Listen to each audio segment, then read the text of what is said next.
Assalamualaikum warahmatullahi wabarakatuh. Saya akan memaparkan rancangan aktualisasi saya yang berjudul Optimalisasi Penggunaan Pestisida Nabati untuk Pengendalian Hama dan Penyakit Tanaman. Sebelumnya, saya ingin memperkenalkan diri. Nama saya Siti Muaidini sebagai peserta Latsar CPNS Golongan 3 Angkatan 13 tahun 2023 dengan jabatan penyuluh pertanian di Dinas Pertanian Perkebunan Peternakan Aceh Tamiang di Subunit Balai Penyuluhan Pertanian atau BPP Majapahit.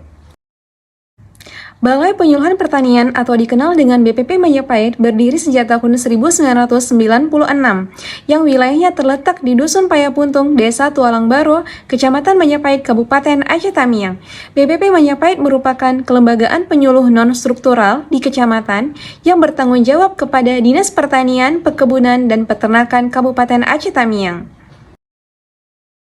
Visi dari BPP Majapahit yaitu terwujudnya penyuluhan pertanian berbasis syariah secara terpadu melalui penyuluhan, guna mewujudkan pelaku utama dan pelaku usaha yang tangguh, mandiri, dan berdaya saing.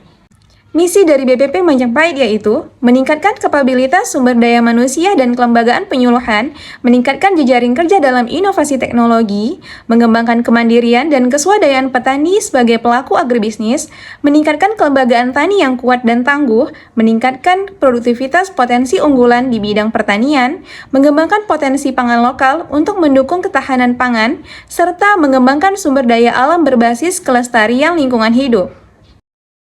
Ada 5 isu yang akan diidentifikasi. Yang pertama yaitu belum optimalnya penggunaan media sosial sebagai sarana penyebaran informasi. Kondisi saat ini yang terjadi adalah BPP Majapahit belum mengoptimalkan media sosial seperti Instagram untuk penyebaran informasi. Saat ini penyebaran informasi yang digunakan di BPP hanya menggunakan mading atau majalah dinding.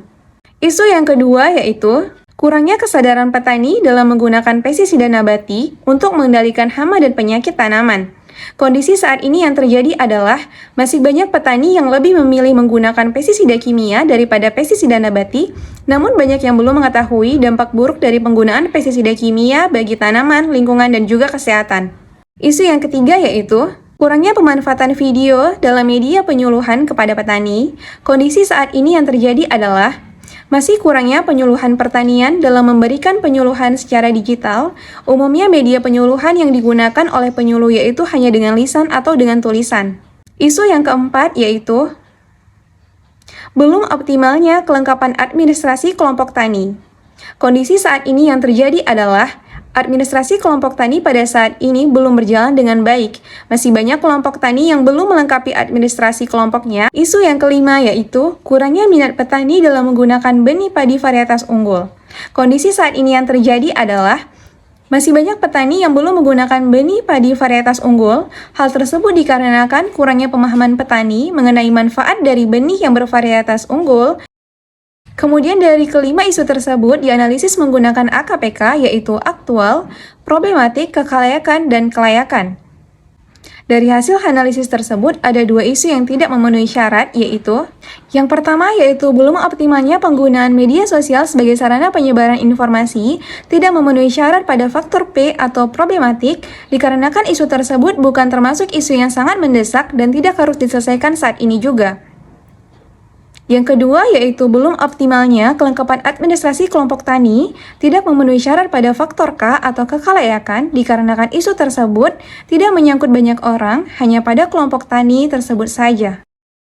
Kemudian setelah didapat 3 isu yang memenuhi syarat dan dilakukan penetapan core isu menggunakan USG atau urgensi, seriousness, dan growth, dari hasil teknik analisis USG kemudian didapatkan core isu yaitu kurangnya kesadaran petani dalam menggunakan pestisida nabati untuk mengendalikan hama dan penyakit tanaman. Dari kesimpulan tabel tersebut, kriteria urgensi dengan skala 5 artinya sangat penting karena agar petani mengetahui bahwa pestisida kimia yang selama ini dilakukan memiliki berbagai dampak buruk bahkan bisa merusak alam, sementara dengan pestisida nabati lebih ramah lingkungan dan mudah terurai di alam. Kriteria seriousness dengan skala 4 artinya akibat yang ditimbulkan yaitu serius. Karena dengan petani menggunakan pestisida nabati, maka petani akan mengurangi biaya operasional yang biasa dibeli untuk pestisida kimia. Pestisida nabati terbuat dari bahan-bahan yang mudah ditemukan karena ada di sekitar lingkungan kita dan dengan harga yang jauh lebih murah. Kriteria growth dengan skala 5 artinya sangat berkembang, karena apabila petani terus-menerus menggunakan pestisida kimia dibandingkan dengan pestisida nabati, maka dampak buruk yang akan terjadi yaitu kerusakan pada tanaman, lingkungan, serta dapat berdampak pada kesehatan. Untuk menemukan penyebab dari core issue, yaitu dilakukan diagnosa menggunakan diagram Fishbone. Sehingga hasilnya yang didapatkan dari diagram Fishbone yaitu dari sumber daya manusia, yaitu penyuluh kurang memberikan materi penyuluhan tentang pestisida nabati. Kemudian yang kedua, petani lebih memilih menggunakan pestisida kimia daripada pestisida nabati. Dari lingkungan, yaitu pengaruh untuk menggunakan pestisida kimia dari orang lain sangat besar dan sangat banyak. Dari metode, yaitu kurangnya sosialisasi mengenai pembuatan dan cara menggunakan pestisida nabati. Kemudian dari bahan baku, yaitu butuh persiapan beberapa alat dan bahan terlebih dahulu.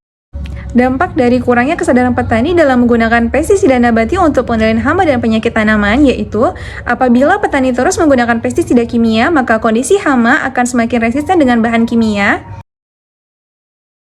Sehingga isunya yaitu kurangnya kesadaran petani dalam menggunakan pestisida nabati untuk pengendalian hama dan penyakit tanaman. Dan untuk gagasan pemecahan isu yaitu optimalisasi penggunaan pestisida nabati untuk pengendalian hama dan penyakit tanaman. Matriks rancangan aktualisasi. Kegiatan yang pertama yaitu lakukan identifikasi terkait penggunaan pestisida. Tahapan kegiatan yang pertama yaitu berkonsultasi dengan mentor. Tahapan kegiatan yang kedua yaitu berkoordinasi dengan koordinator BPP dan rekan penyuluh pertanian terkait teknis dan jadwal kegiatan. Tahapan kegiatan yang ketiga yaitu merancang kuesioner untuk mengumpulkan informasi dari petani mengenai pestisida. Tahapan kegiatan yang keempat yaitu melakukan pertanyaan kuesioner ke petani. Kegiatan yang kedua yaitu melakukan sosialisasi tentang manfaat dari pestisida nabati. Dengan tahapan kegiatan yang pertama yaitu berkonsultasi dengan mentor terkait pelaksanaan sosialisasi pestisida nabati. Tahapan kegiatan yang kedua yaitu mempersiapkan materi yang akan disampaikan saat sosialisasi. Tahapan kegiatan yang ketiga yaitu mengatur jadwal untuk melakukan sosialisasi. Tahapan kegiatan yang keempat yaitu melaksanakan sosialisasi tentang manfaat dari pestisida nabati. Kegiatan yang ketiga yaitu melakukan demonstrasi cara pembuatan pestisida nabati. Tahapan kegiatan yang pertama yaitu berkonsultasi dengan mentor terkait pelaksanaan demonstrasi cara pembuatan pestisida nabati. Tahapan kegiatan yang kedua yaitu mengatur jadwal untuk melakukan kegiatan pembuatan pestisida nabati. Tahapan kegiatan yang ketiga yaitu mempersiapkan alat dan bahan pembuatan pestisida nabati. Tahapan yang keempat yaitu melakukan demonstrasi cara pembuatan pestisida nabati. Kegiatan yang keempat yaitu mengaplikasikan pestisida nabati pada taman hortikultura. Tahapan kegiatan yang pertama yaitu berkonsultasi dengan mentor terkait aksi penggunaan dari pestisida nabati pada tanaman hortikultura. Tahapan kegiatan yang kedua yaitu berkonsultasi dengan kelompok tani untuk menentukan lokasi yang akan dilakukan pengaplikasian pestisida nabati. Tahapan kegiatan yang ketiga yaitu mengatur jadwal untuk pengaplikasian pestisida nabati. Tahapan kegiatan yang keempat yaitu melakukan aksi penggunaan pestisida nabati. Kegiatan yang kelima yaitu melakukan monitoring dan evaluasi tentang penggunaan pestisida nabati. Tahapan kegiatan yang pertama yaitu berkonsultasi dengan mentor terkait laporan hasil evaluasi kegiatan. Tahapan kegiatan yang kedua yaitu mengumpulkan masukan dan saran terkait kegiatan. Tahapan kegiatan yang ketiga yaitu membuat laporan hasil monitoring dan evaluasi berdasarkan masukan dan saran yang telah dikumpulkan. Tahapan kegiatan yang ketiga yaitu membuat laporan hasil monitoring dan evaluasi kegiatan. Tahapan kegiatan yang keempat yaitu melakukan editing video kegiatan penggunaan pestisida nabati yang telah dibuat. Tahapan kegiatan yang kelima yaitu mempublikasikan hasil video yang telah dibuat ke media sosial. Waktu pelaksanaan aktualisasi terhitung mulai dari tanggal 27 Juli sampai dengan 13 Oktober 2023 dengan melakukan kegiatan, melakukan identifikasi terkait penggunaan pestisida, melakukan sosialisasi tentang manfaat dari pestisida nabati, melakukan demonstrasi cara pembuatan pestisida nabati, mengaplikasikan pestisida nabati pada tanaman hortikultura, melakukan monitoring dan evaluasi tentang penggunaan pestisida nabati. Demikian pemaparan rancangan aktualisasi saya, terima kasih.